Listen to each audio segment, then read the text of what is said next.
This video was brought to you by Stormberg, a better route planner, MisterGreen, Kempower and Markus Bil. Yo, what's up? We're now in Oslo and behind me here you see BMW iX1. Oh yes, finally something more affordable.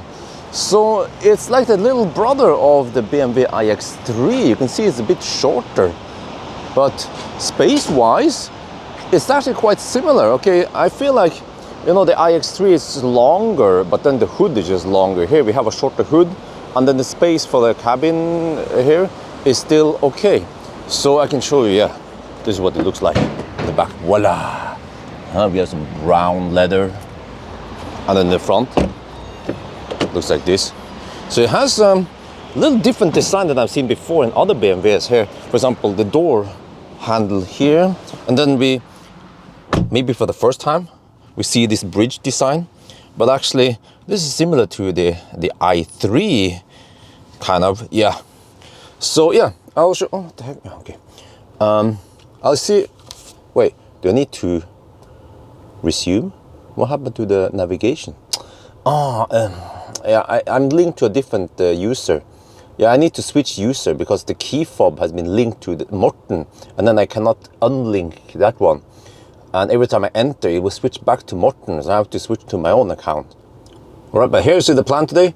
We will drive 117 kilometers to Stokke, Sandefjord, mostly on motorway here.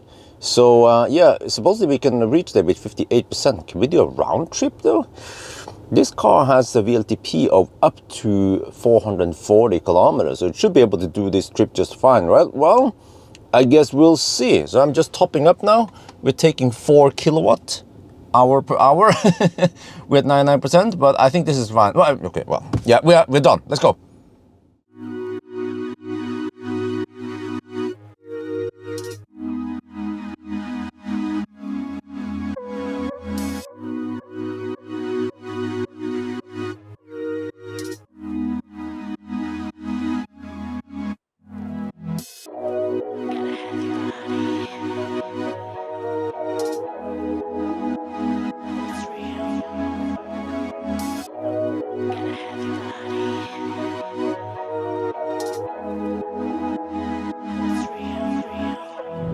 We are passing by Tønsberg, and yeah, you know, despite being the cheapest BMW out there, I think the sound level is okay. Yeah, I mean, it's some difference between this one and the i7. You can get 3 of these iX1 for one i7, but still, you know, yeah, I think it's pretty good. Comfort, ride, and everything. Seats also, of course. We have now arrived, and yeah, we have 58% left. That means we spent 42% getting here, but we had some tailwind. Yeah, it's kind of hard to see it, but yeah, can show you that we spent 217 watt-hour per kilometer. That ain't too bad. We were also stuck in some morning stau and stuff, so yeah. Okay, I can show you now. Over here, I'm going to visit Elywhere. Wait, is this electric? Yeah, of course it's electric. Yeah, this guy. Just gonna show you. In Norway, almost everyone drives electric. Well, at least there is an Ioniq 5 there. There's a Tesla over there. Yeah, but Elywhere. You know, there's those guys who make the charging container. Yeah, you see, huh? They have some Circle K stuff here. I don't know if you can see it there. Can you see it? Yeah, okay. But anyway, so yes, I will talk to these guys. I will also probably shoot some video about the stuff they have here, but that will be in a separate video. It needs to be highlighted, of course. So yeah, here you guys can see outside the iX1, huh? And the fake. Wait, is this really fake grill? Yes, it is. Holy crap! They even made some texture here just to make it fake. Okay.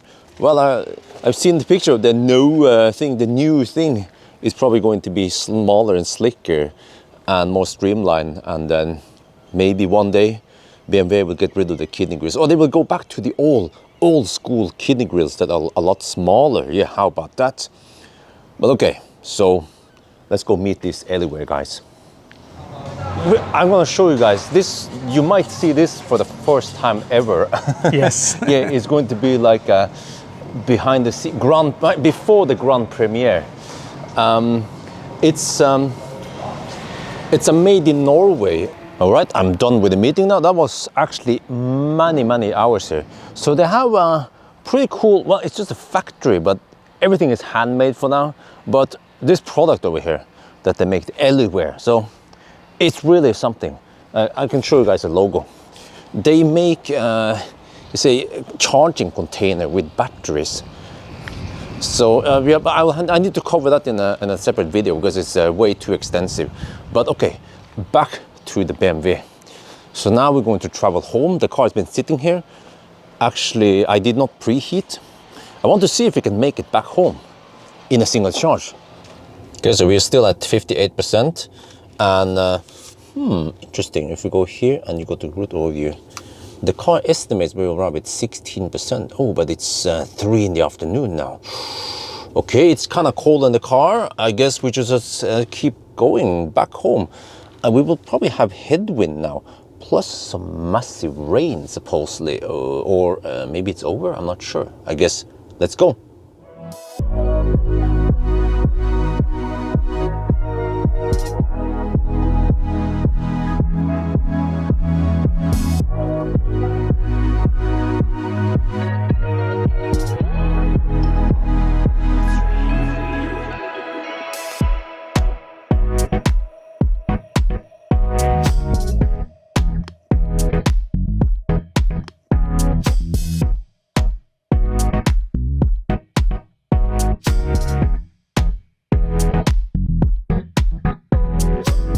We're back in Oslo now, and look, wow, we have 18% left. Huh? Simply amazing. Look at this. From Oslo this morning to Stokke, whatever it's called again. So the round trip was 234 kilometers, and we averaged only 213 watt-hour per kilometer. I hammered it on the motorway. It was 110 zone, 110 zone. It was wet on the road. Okay, well, okay, there's a little bit of stau. There's some traffic, but at least this is actually very good. I didn't expect it to go that far. I was expecting to having to charge on the way back here, something like that. But well, I guess we can see on GOM here. Yeah, you see, I guess we could drive maybe another 50 kilometers before we will be all out. So that means practical range today would be 280 kilometers. Okay, I haven't navigated to a fast charger. Wait, do we have that option, by the way? Let me see. Charging mode, limit, charging target, charging fast. Oh, no, what the heck is this shit? Unrestricted, of course. Okay, ooh, we have, ooh. Wait, let me see. If you go here, if you switch to content to this one, you can see how many kilowatt hour per hour we are consuming. Wait a minute. It doesn't seem like it's preconditioning the battery. Normally there'll be a little icon here, and you see now we are just sucking heat for the heat pump for. Okay, for some reason I cannot preheat the battery. Wait, maybe it's hot enough. Let's plug it in. You know, I need to make another video about EV spotting nearby. Let me just show you guys here. Kona, i3, Leaf, that's the Renault thingy, ID3, you know, the amount of EVs around here is just massive. Sometimes I feel like almost 50% of the cars passing by here are EVs. Yeah, well, that's a Peugeot. No, that's a Citroën EC4. Okay, anyway, let's plug it in. We have this hypercharger. This car can supposed to take 130 kilowatts, so this one should be fast enough. And the charge port is, of course, on the right side, with the wrong side. Should have been left side, with the right side. Ooh, we're getting 120. It was 128 kilowatts right before I started recording. Oh, okay, it started dropping a little bit now, but this is very close to the max. That's probably why it didn't preheat. The car figured out that it had enough heat in the battery. Ooh, let me see. I think you're supposed to get over 120 kilowatt until around 30%, and then, no, wait, maybe we don't have optimal temperature here. But this is a tiny battery, well, tiny, I don't remember. I think it was around 64 kilowatt hour net capacity. Gross capacity is around 70 kilowatt hours. So it's a fairly small battery, yeah, or actually similar to maybe e-Niro or Kona, e-Sol, those guys. But well, but those cars cannot charge at 125 kilowatt.